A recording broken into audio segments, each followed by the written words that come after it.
Assalamualaikum warahmatullahi wabarakatuh. Perkenalkan, nama saya Della Puspita, NIM 06141382126087. Baiklah, di sini saya akan membuat video UTS mata kuliah karya ilmiah, yaitu topik 4 bahasa dan tata tulis. Adapun yang pertama, penggunaan bahasa dan EYD dalam ilmiah. Pada era globalisasi saat ini, teknologi semakin berkembang, beragama budaya, bahasa, dan agama mudah sekali diakses hanya dalam sekali tekan layar gawai. Masyarakat Indonesia kerap kali mendapat wawasan dan pemahaman baru dikarenakan kemajuan teknologi ini. Salah satu hal yang sangat dipengaruhi dari globalisasi dan kemajuan teknologi ini adalah bahasa. Banyaknya bahasa selain bahasa Indonesia membuat bahasa Indonesia itu sendiri mengalami peleburan. Banyak bahasa asing yang mulai di setiap sehingga menciptakan bahasa baru yang bisa dikenal dengan sebutan bahasa gaul. Masyarakat pun kini lebih memilih untuk menggunakan bahasa gaul dibandingkan bahasa Indonesia yang baik dan benar.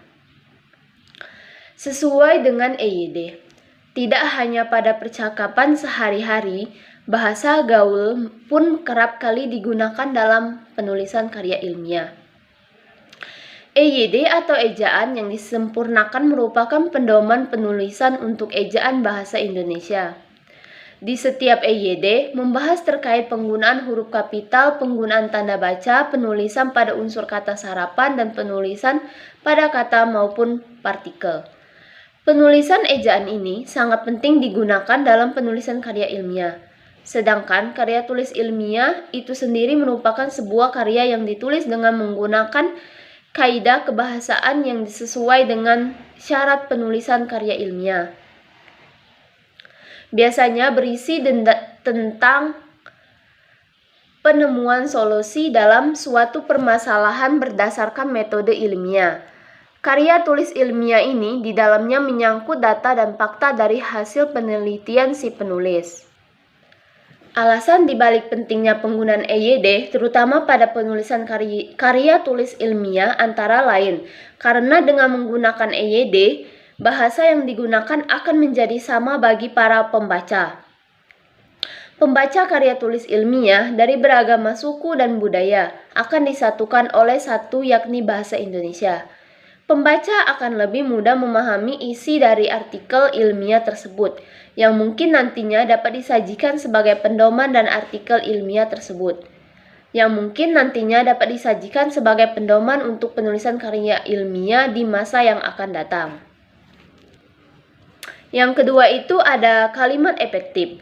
Kalimat efektif adalah kalimat yang memiliki kemampuan untuk mengungkapkan gagasan penulis atau penutur sehingga pembaca atau pendengar dapat memahami gagasan yang terungkap dalam kalimat tersebut sebagaimana gagasan yang dimasukkan oleh penulis atau penutur.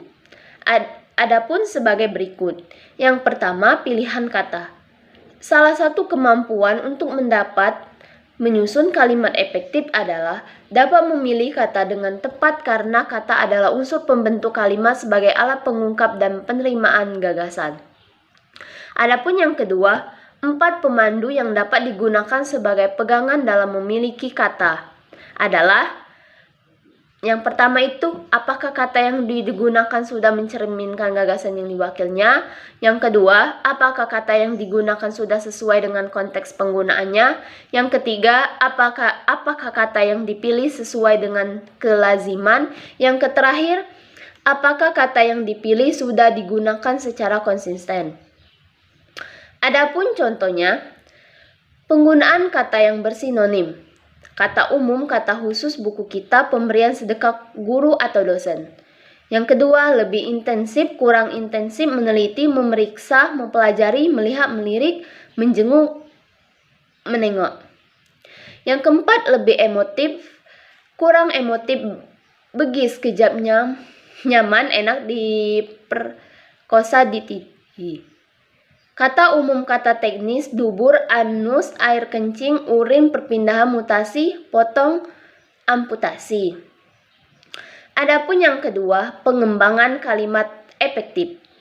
Kemampuan menyusun kalimat efektif menjadi salah satu kunci dan menulis kalimat dan menulis bukan sekedar rangkaian kata yang berstruktur dan mengandung gagasan atau pesan. Tetapi juga harus kalimat hidup, kalimat yang dapat berinteraksi dengan pembaca sehingga dapat mewakili penulis.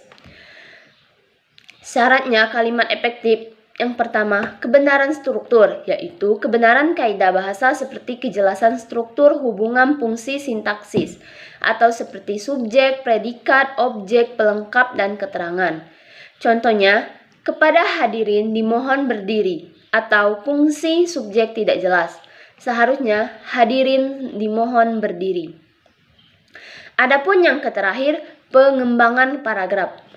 Paragraf adalah utaian kalimat, bagian tulisan atau wacana yang berisi gagasan atau gagasan yang dapat diungkapkan dalam kalimat topik dan sejumlah gagasan pengembang yang diungkapkan dan kalimat-kalimat pengembang. Paragraf berisi satu kalimat utama atau topik dan beberapa kalimat penjelas atau kalimat pendukung. Ada beberapa syarat-syarat paragraf. Yang pertama, syarat kesatuan yaitu syarat gagasan tunggal. Dalam paragraf hanya ada satu gagasan diikuti gagasan pengembang. Yang kedua, syarat kepaduan atau koheresi adalah syarat hubungan yang harmonis hubungan kalimat atau gagasan dalam satu paragraf. Yang terakhir, syarat kekompakan atau kohesi adalah kecocokan hubungan antar kalimat dan antar bagian kalimat yang menunjukkan hubungan itu.